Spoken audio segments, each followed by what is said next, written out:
continuous war that was waged under the good part of the Democratic Party, you know, and it was Martin Luther King who said the bomb you dropped in Vietnam will explode at home.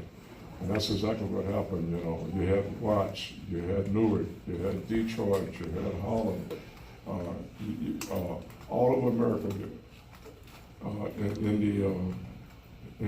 the black enclaves in America.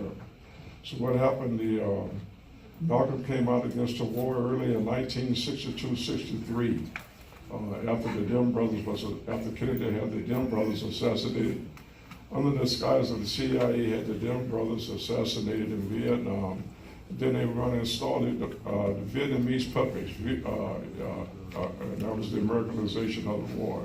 But the war went on and on and on, and for years and years, thousands of lives were lost, you know. And so when Martin Luther King came out against the war in 1967, he made this speech at Riverside Church in New York. And he said, you know, that's when he turned against the Vietnam War. And all his lieutenants at the time, everybody in the movement, the NAACP, the Urban League, and all the other fringe groups was telling him, Martin, you shouldn't do that. You shouldn't do that. It's bad. Well, almost a year to the date, you know, the three evils, you know, almost a year to the date that he gave the speech at Riverside Church, Martin was dead. And the night he was assassinated, the night that they arrested Martin Luther King in Memphis, we all know that story. I don't. What is it? No, seriously. I mean, I'm the only black person here don't know about Black History Month. I want to know. So I don't think it's a joke. You don't know? Can you leave it alone? Let me ask this man a question. Let me, we get that in a minute, then you can ask me a question. Well, you can't remember now. I don't. It's cool. All right. But anyway, after he got assassinated, you had riots in over 100 American cities the night he got assassinated, April 4th, 1968, the night Martin Luther King got assassinated, you guys. And the party got started in Portland here in 1969. I was picked up 5 times in 1 week. Then I built out. We made alliances in the white community with the SDS, Peace and Freedom Party, and all the other groups that were active in the anti-war movement. And we made alliance with these people, and they were able to bail me out of jail. And from there, I was in jail, not right out here at Rocket View, Rocket View jail out there. And so I was in jail out there for about 2 weeks. And I came in, and they took the money down to bail me out on a Friday, and then they put up a cash bond, which was $40,000, and they put the money up in the one end. And they closed the window on it. I had to stay in jail till that Tuesday. They closed the window on me, and so I got out that Tuesday, and I was standing next to my lawyer, and he said, the DA got up and said, all he's going to do is get out an aggravated, already tense situation. Well, he certainly had that right. I was going to get out and hit the streets again and start, you know, agitating and organizing. We didn't have the internet then. We didn't have Twitter, Facebook. We didn't have none of that. We didn't even have none of that then. It's old-fashioned way. Print up something, mimeograph it off, and get the leaflets out into the neighborhood. I would leave the house in the morning right there on Williams and Sacramento Street, Williams and San Rafael Street, walk up Williams with the party papers under my arms. And I would see 2 or 3 people standing on the corner, you know, and I go over and talk to them about the Vietnam War. I go over and talk to the guys about the conditions in the neighborhood. And I said, we don't have to live this way. We can better ourselves, you know. So that's what we did. We started organizing, and anyway, the city didn't like that too much. And so, meanwhile, you know, the party spread like a prairie fire all over America, in 70 chapters all throughout the country. COINTELPRO, the FBI counterintelligence program, they even tried to set up some of the chapters in some of the cities themselves. I want to emphasize, those guys didn't miss a beat. In 1969, we set up the Fred Hampton People's Free Health Clinic. A couple of months later, we set up the dental clinic. Then we went into the public school with sickle cell testing. And also in January of '69, we started the breakfast program where we feeding over, party fed over 30,000 kids a week nationwide. We set up health clinics and dental clinics.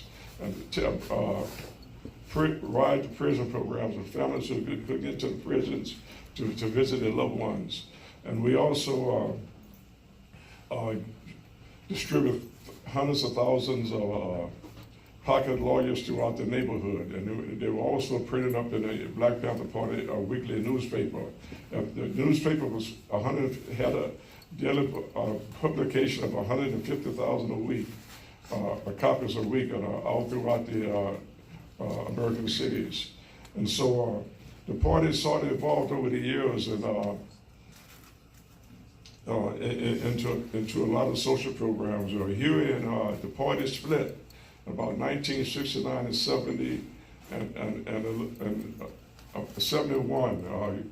The National Liberation Front in Algeria and Vietnam, they gave us the embassy in Algeria. And at the 40th reunion in Oakland, California, we had Kathleen Cleaver there, and she had her son Marcos, who was born in North Korea. Well, Angela Davis walked in. Angela, she's got, rock star status throughout the movement now, all throughout the world, because she never veered from her socialist program in all the years, and so she was underground, and then I remember Kathleen turned to Angela and said, Angela, this is where we thought you was going to come when you went underground, but they captured Angela in New York City. And that's just a few things the party had to go through. And then we had, the Soledad Brothers. George Jackson was part of the Soledad Brothers. And story has it, that's how Angela Davis got fired from she was a professor at UCLA, and when Reagan became governor of California, he fired all the people who was left-leaning and that was in the California higher education system. And so Angela Davis was one of them at the time. So she, the story has, actually George Jackson, she kept the Soledad movement going, and it was a church, the Methodist church, that, like we're in tonight here, the Montague Church here, that first started the publications about awareness and about the Soledad Brothers, which George Jackson was a part of. Well, they didn't want the other two brothers, they only wanted George. George was the one that was politically. He had the book, Blood in My Eye, and also his other book, and so which got the National Book Award. And anybody want to know about the party and some of the books that we read, you can go to the Black Panther Party website and pull up the books, pull up a lot of history of the party. And so we here locally, we kept organizing, and I went to trial, and the students from Portland State in the anti-war movement, the peace movement, people from the neighborhood. That's why I stuck with the struggle all these years. They didn't let me down. They packed the courtroom every single day. And I walked in on a Monday, and 2 weeks later on a Friday, the jury was out for 3 hours. They come back and acquitted me. Not guilty, not guilty, not guilty. So I walked out just like I walked in. And why? Because we packed the courtrooms every day. That's what we done. And we, the blacks, the whites, the peace movement, the progressive people in the neighborhood, we were all working together in those days. And that's what went down. And so we sustained and maintained those programs for about 10 years. But let me tell you something.